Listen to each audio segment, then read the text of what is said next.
A couple of weeks back, we drove to Delphi. It's a small town not far from West Lafayette, the home of Purdue University. Delphi is also the seat of Carroll County, which has a population of around 20,000. We parked near the Freedom Bridge, a pedestrian walkway that goes across one of the busiest roads in town. This bridge connects to the Delphi Trails, once the natural highlight of this Indiana town. Now, because of what happened on a sunny winter's day in 2017, Delphi is a name synonymous with a horrific crime. As we walked deeper down the trail, our way bordered on each side by towering trees, barren of leaves. The sounds of traffic and the outside world grew fainter and fainter. We felt increasingly isolated as we hiked along. 4 years ago, Liberty German, 14, and Abigail Williams, 13, died here. They have not been forgotten.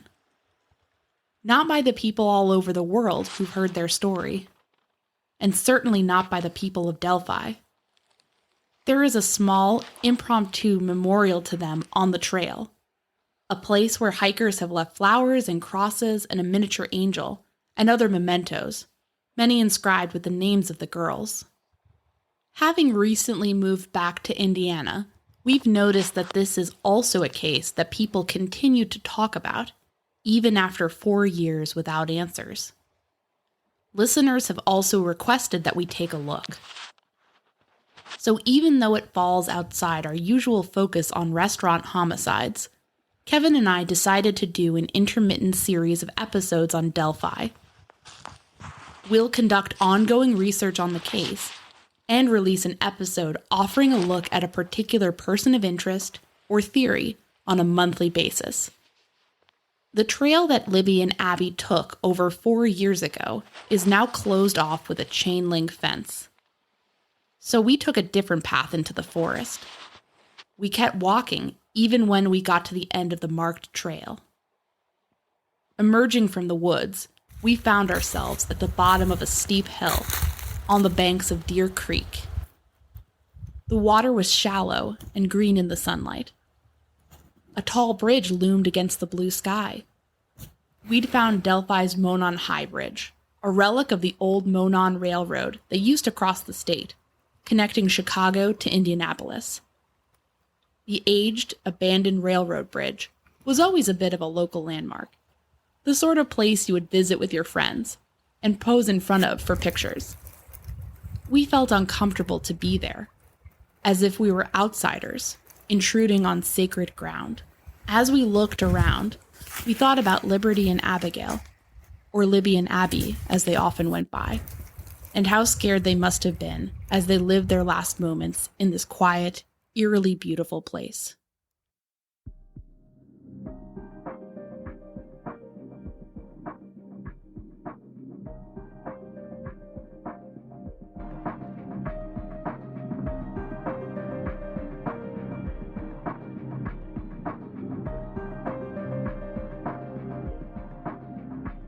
My name is Anya Kane. And I'm Kevin Greenlee. And this is the Murder Sheet, a weekly true crime podcast. We don't just rely on skimming the headlines. We dive into these cases to bring you in-depth coverage. We're the Murder Sheet, and this is the Delphi Murders.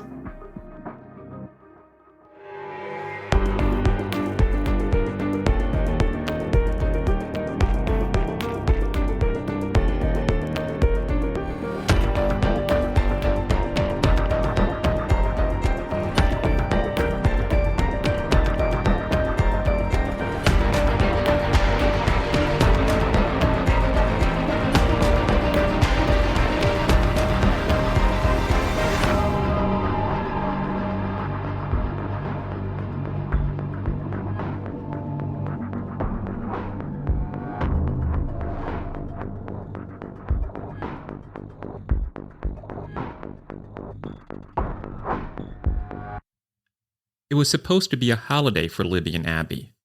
Monday, February 13th, 2017, was a day off from school, a day to relax and have fun. They thought it would be a good idea to head out to the trail and walk across Delphi's Monon High Bridge. When you're 14 and 13, things are a bit more complicated than when you're an adult. It wasn't enough to just get the idea. They had to get permission and then arrange for someone to drive them out there and for someone else to drive out and pick them up. But they worked it out. Libby's grandmother said it would be all right. Libby's sister Kelsey said she could give them a lift there, and Libby's father Derek said he would give them a ride back home. Kelsey dropped them off there at about 20 till 2 in the afternoon, and the girls headed off down the trail towards the bridge. We don't know for sure when they got there, but a few minutes after 2 p.m., Libby uploaded a picture of the bridge to Snapchat. And a couple of minutes after that, she uploaded a second image, this one showing Abby on the bridge. At some point soon after that, the girls ran into someone, a man. Libby recorded at least a portion of the encounter on her phone, but only a few moments of it have been released. The man calls them guys and tells them to go down the hill. Here is that audio, as released by the Indiana State Police. Guys. Down the hill. Guys. Down the hill. Guys. Down the hill. We don't know exactly what happened next, but Abby and Libby did not show up when Derek German arrived to pick them up. He tried to call and text them. He walked the trails looking for them. He didn't have any luck. As he grew increasingly concerned, he reached out to family and friends who joined in the search for the girls. No one found them. After a few hours, they called the police and a more thorough search began. But the searchers still did not find the girls. As the hours passed and the sky darkened, the search was called off for the night. Let's take a quick break from the murder sheet to tell you about a podcast investigating yet another unforgettable crime. The Orange Tree is a 7-part series about a 2005 homicide that happened near the University of Texas at Austin. The murder of 21-year-old Jennifer Cave, who was shot, dismembered, and left in a bathtub at her friend Colton Petoniak's apartment, continues to haunt the area to this day. Like the Burger Chef murders, this case features plenty of twists and turns, including Colton's flight to Mexico with another UT student, Laura Hall. Both were later convicted in connection with the crime, although Colton has continued to appeal his verdict and claim innocence. The business student turned convicted murderer now says that he doesn't even remember much about the night Jennifer died. The Orange Tree is reported on and produced by Haley Butler and Tanu Thomas, who were both seniors at the University of Texas when they started this project. Together, Haley and Tanu strive to piece together this tragic story in an in-depth podcast that features audio from courtroom scenes and interrogation rooms, prison phone calls, and exclusive interviews with both the perpetrators and the victim's family. You can binge all 7 episodes of The Orange Tree today on Apple Podcasts or wherever you listen to podcasts. And now, back to the murder sheet. The bodies of the girls were discovered the next day, not far from the bridge. The police have never revealed exactly where they were found or how they died. But Robert Ives, then the chief prosecutor of Carroll County, told us that it did not appear to be a crime of passion. Ives added that he suspects the killer acted alone, and that he may have killed before or may possibly kill again. In the days after the murders, the police revealed that Libby recorded the man police believe killed her and Abby. They released images and audio from that recording. We played the audio earlier in this episode, and we'll play it again now. Guys. Down the hill. Guys. Down the hill. Guys. Down the hill. By recording her attacker, Libby bravely took a step toward helping to solve her own murder. It seems unthinkable that the killer remains unknown. In addition to the video, the police released a sketch of their suspect. He appeared to be middle-aged with facial hair. A couple of years later, investigators in a hastily called press conference announced they were going in a new direction in their investigation. They then released a second suspect sketch. This one showed a younger man with no facial hair. These two very different sketches have sown much confusion among people who care about this case.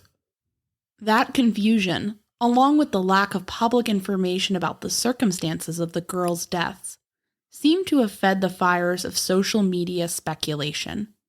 Reddit and other sites are full of people offering their theories and ideas about who may have been responsible and why they might have done it.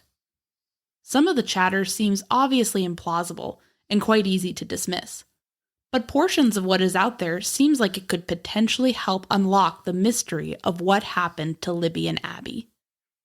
The problem is that sometimes it is difficult to separate the wheat from the chaff.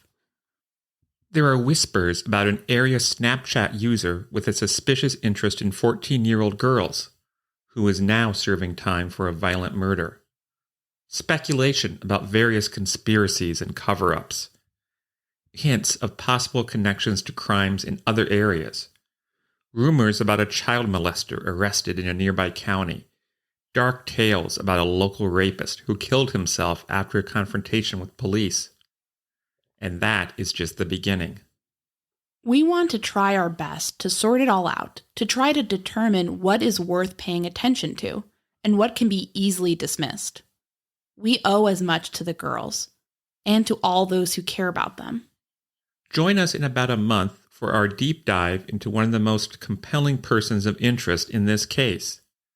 Meanwhile, if there is an angle or person of interest in this case you would like to see us explore, please let us know via email at murdersheet@gmail.com. We would like to thank Laura and Michelle for suggesting we cover this case.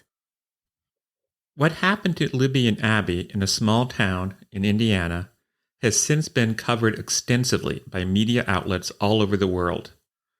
When we researched this introductory episode, we found the local coverage in the Indianapolis Star and from Wish TV especially helpful. We also relied upon an excellent timeline available online at actusreus.com. The extensive discussions around the case at the Delphi Murders subreddit can be overwhelming, but they are also indispensable for anyone interested in this case. Anyone with information about these murders is encouraged to send tips to this email address, abbyandlibbytip at cacoshrf.com. Information sent by email is kept confidential and is only shared with investigators. The telephone tip line is 844-459-5786. Tips are also accepted by the Indiana State Police at 800-382-7537 or by the Carroll County Sheriff's Department at 765-564-2413. Thanks for listening to this episode of The Murder Sheet. Special thanks to Kevin Tyler Greenlee, who composed the music for The Murder Sheet, and who you can find on the web at kevintg.com. To keep up with the latest on The Murder Sheet, please make sure to follow us on Instagram and Twitter at Murder Sheet, and on Facebook at MSheet Podcast or by searching Murder Sheet. For exclusive content like bonus episodes and case files, become a patron of The Murder Sheet on Patreon at patreon.com/murdersheet. If you enjoyed listening to The Murder Sheet, please leave us a 5-star review to help us gain more exposure. And send tips, suggestions, and feedback to murdersheet@gmail.com. Thanks so much for listening.